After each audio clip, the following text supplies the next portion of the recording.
Simplifique as exigências para o sexo. Simplifique as exigências para a sua vida sexual, para o sexo do casal. Preste atenção aqui, olhe nos meus olhos. Olhe nos meus olhos. Um outro ser humano veio morar com você. Tá certo? É interessante isso, porque eu não sei quem viveu isso aqui, mas geralmente a casa de um casal recém-casado é, sei lá, um santuário de sexo, né? Eu falo isso com temor porque o sexo é uma coisa boa que Deus criou. O recém-casado está com todo vapor, né? Quando você casa cedo, principalmente, a libido está lá em cima. O casal, né, a fagulha inicia um incêndio de uma hora para outra, toda hora, né?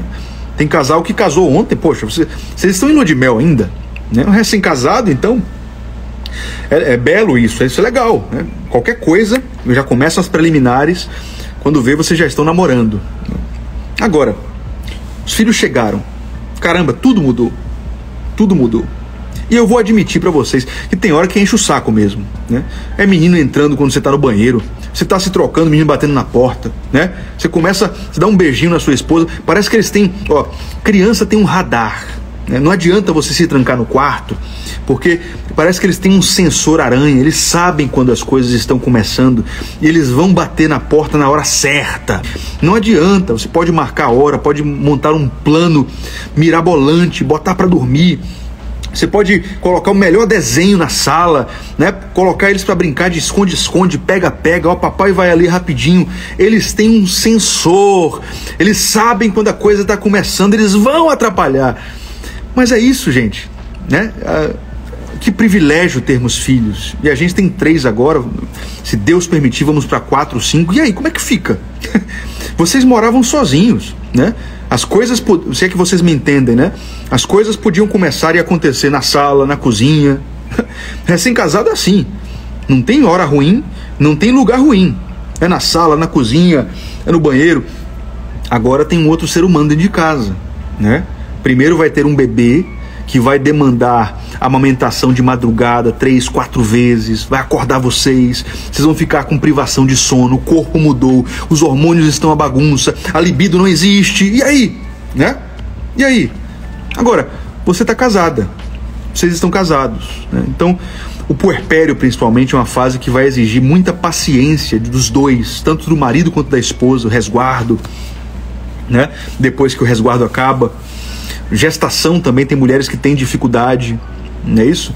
E aí, o que acontece é que, por um lado, o marido tem que ser muito paciente, porque geralmente ele vai ter um apetite ainda maior do que a esposa nesse período.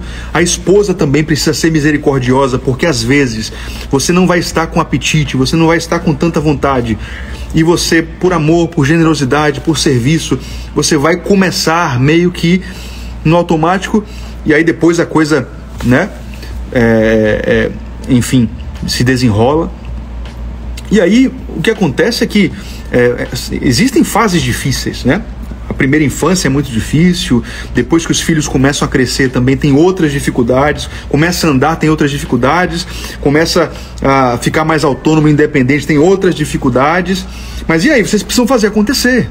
Depois que os filhos chegam, vocês precisam simplificar as exigências de vocês para o sexo, né?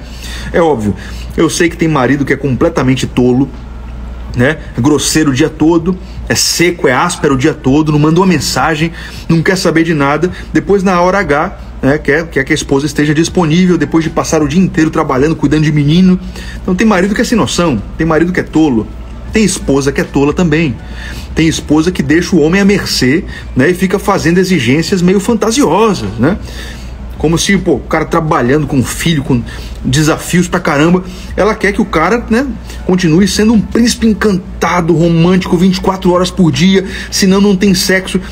Existem extremos que devem ser evitados, mas a gente precisa entender de conquista masculina, conquista feminina, né? O homem precisa entender que a libido da mulher tem muito a ver com admiração, tem muito a ver com aquilo que ela admira em você em termos de as virtudes masculinas, né? Quando ela se sente desejada, se sente cuidada, se sente cortejada por você, né? A mulher também precisa entender que o homem tem necessidades e ele tem uma mente erótica que funciona de uma forma mais rápido, né? Ele incendeia, por assim dizer, de uma forma mais rápida. Via de regra, ele vai ter uma necessidade de sexo maior do que você, e às vezes você vai fazer, óbvio que vai ser bom de qualquer jeito, mas você vai estar disposta e disponível, porque você sabe que é um dever conjugal, né? Um dever conjugal. Quando a gente casa, a gente está fazendo uma aliança, renunciando todas as outras pessoas do sexo oposto para ficar com um apenas. Então a gente precisa, o sexo envolve um débito sexual. Eu preciso falar disso com muito cuidado e vocês precisam ser sábios, tá bom, pessoal? Dá para entender o que eu estou falando? Existe um débito sexual no casamento. Você está fazendo uma aliança onde você está prometendo para o outro que ele vai ter sexo e ele renuncia a todas as outras pessoas do sexo oposto para ficar com você, né? É óbvio, não cabe, principalmente em Cristo Jesus e na nova aliança, não cabe a gente falar de sexo sem consentimento, sexo por favor, não é isso que eu estou falando. Mas desde que parta de você essa generosidade de estar disponível, de cuidar do cônjuge, de fornecer ao cônjuge esse acesso sexual, né? É sábio que você faça isso, né? Por favor, sejam sábios e maduros para me entender, porque o que eu estou propondo aqui não é sexo forçado, nem sem consentimento. Isso não existe, isso é pecado, além de ser crime. Mas o que eu estou dizendo é que às vezes você não está com tanto apetite quanto o cônjuge. É isso que eu estou querendo transmitir aqui, tá? Você não está com tanto apetite quanto o cônjuge não foi aquele cônjuge perfeito que, entre aspas, merecia o seu serviço sexual, mas você, por amor ao casamento, por amor a Deus, por zelo e cuidado ao cônjuge, você vai se gastar ali com muita sabedoria e você vai cuidar do seu cônjuge, zelar por ele para que ele não seja empurrado para o ambiente da tentação. Depois que os filhos chegam, você precisa simplificar a vida, né? Nem sempre você vai ter como preparar o ambiente, né? Preliminares de 3 horas, de 2 horas. Talvez você não tenha como... a gente nem jantou, a gente nem conversou aqui durante um bom tempo, a gente não passou o dia junto, se amando, e você quer transar comigo. Minha filha, vocês têm crianças em casa. Se você ficar fazendo uma série de exigências, vocês não vão transar nunca e o seu casamento vai morrer, né? Alguém perguntou aqui, serviço? Sim, serviço, generosidade, amor são atributos do casamento, né? Não estou comparando isso com um serviço pago, pelo amor de Deus. Quem tem maturidade aqui entendeu o que eu quis dizer. O ponto é que depois que os filhos chegam, você precisa se tornar menos exigente e fazer a vida erótica acontecer, né? É óbvio que não estou propondo aqui que seu casamento agora se resuma a aquele chamado sexo rapidinho, né? Agora vocês só fazem sexo de 5 minutos, vem cá, pronto, resolveu, acabou, vai embora. Não, isso vai se tornar desgastante, a vida sexual de vocês também vai morrer. Mas às vezes é aquela coisa assim, é melhor do que nada. O casal tem que fazer acontecer, o casal tem que se virar nos 30. Às vezes vocês vão ter 1 horinha, 2 horinhas, 30 minutos. E aí? Se a semana está corrida, né? Se vocês estão num ritmo acelerado, vocês precisam dar um jeito para que a vida amorosa continue. Imagine lá em casa que existem 3 crianças, né? 3 crianças. Porque é óbvio que quando você tem uma criança é difícil, e agora quando você tem 2, depois tem 3, elas estão em fases distintas. Então você tem um bebê que precisa amamentar de madrugada, que acorda o tempo todo. Quando o bebê dorme, você tem uma criança de 4 que está aprendendo ainda a ter coragem de noite, a dormir no escuro, sei lá, fazer alguma coisa. E aí você tem uma criança de 8 que fica gripada, que fica doente, que tosse, que acorda, que precisa tomar um remédio. Caramba! Né? Se vocês não forem flexíveis, vocês vão deixar a peteca cair. E a vida erótica de vocês precisa ser cultivada, cuidada, zelada, né? Zelada. Então isso é muito importante, porque agora tem outros seres humanos morando na casa e o seu casamento não pode morrer por causa disso. Vamos lá, vai esperar o filho casar, sair de casa para voltar a ter casamento? Não sejam tolos, não sejam tolas, né? Flexibilizem. Existe uma influência midiática, né? Dessa romantização da vida sexual, né? Eu vejo principalmente as mulheres caindo nessa armadilha, né? Vou falar dos homens também, mas eu vejo muitas mulheres que, você não foi romântico, você não me deu flores, você não me deu bombom e agora não vai ter sexo. Quer dizer, o cara só tem sexo quando ele é o príncipe encantado e preenche todos os pré-requisitos e vive um dia perfeito, aí você meio que recompensa ele com sexo. Não tem cabimento, né? Você ficar cobrando e exigindo que o cara seja o tempo inteiro, né? O príncipe da Disney, pelo amor de Deus. Por outro lado, eu sei que existem maridos muito toscos, muito tolos. O cara é arrogante, o cara é grosso, o cara é desrespeitoso, o cara é frio, o cara é seco, o cara não cuida, o cara não demonstra nenhum tipo de cuidado, de interesse, não manda uma mensagem, não demonstra, né, que quer continuar conhecendo a pessoa, desvelando a alma do cônjuge. E aí ele simplesmente quer chegar na hora e quer que a esposa esteja disponível. Não faz muito sentido, é óbvio, né, que não tem um robô ali. É melhor você casar com uma boneca inflável, com, sei lá, casa com inteligência virtual, porque, caramba, é um ser humano ali. Então, no momento em que você trata o ser humano como um bicho, como um objeto, ela vai sentir isso, meu peixe. Então, vamos mudar isso aí, né?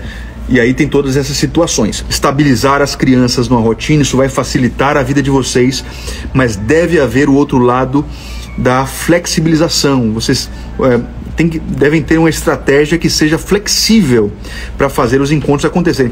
Eu conheço alguns casais que só tem vida erótica porque a mãe ajuda toda semana, a sogra ajuda toda semana.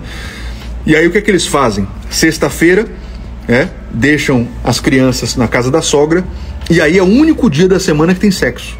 Poxa, primeiro que essa frequência aí, dependendo da idade de vocês, do momento em que vocês estejam vivendo, tá pouco, né? Vamos transar mais, pessoal, né? Vamos transar mais. Uma vez na semana, né?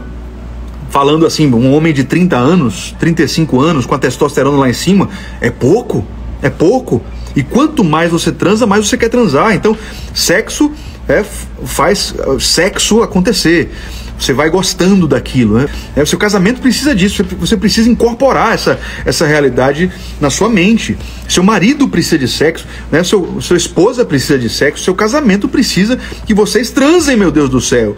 E aí você vai ficar dependendo de sua sogra para transar? Caramba, né? Vocês precisam aprender, né, a se tornarem competentes para que o sexo aconteça em outras instâncias também.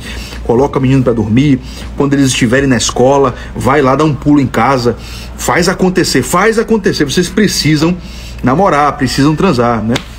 Isso é importante, inclusive, para quem está restaurando o casamento. Isso é essencial. Tá? Alguém perguntou quantas vezes é certo. Isso não é da minha conta nem da de ninguém. Isso é da conta de vocês, né? Existem parâmetros fisiológicos, né? Um homem saudável, né, de 30 anos, com a testosterona, taxa livre de testo no sangue em 500, 600, 700, uma vez por semana, eu acho pouco. Eu acho pouco para esse homem, né? Mas aí vai depender do casal. O que importa é que os dois estejam satisfeitos com a frequência e com a qualidade daquilo ali. Os dois estejam se satisfazendo mutuamente, alegres com o sexo, porque o sexo é a celebração do casamento.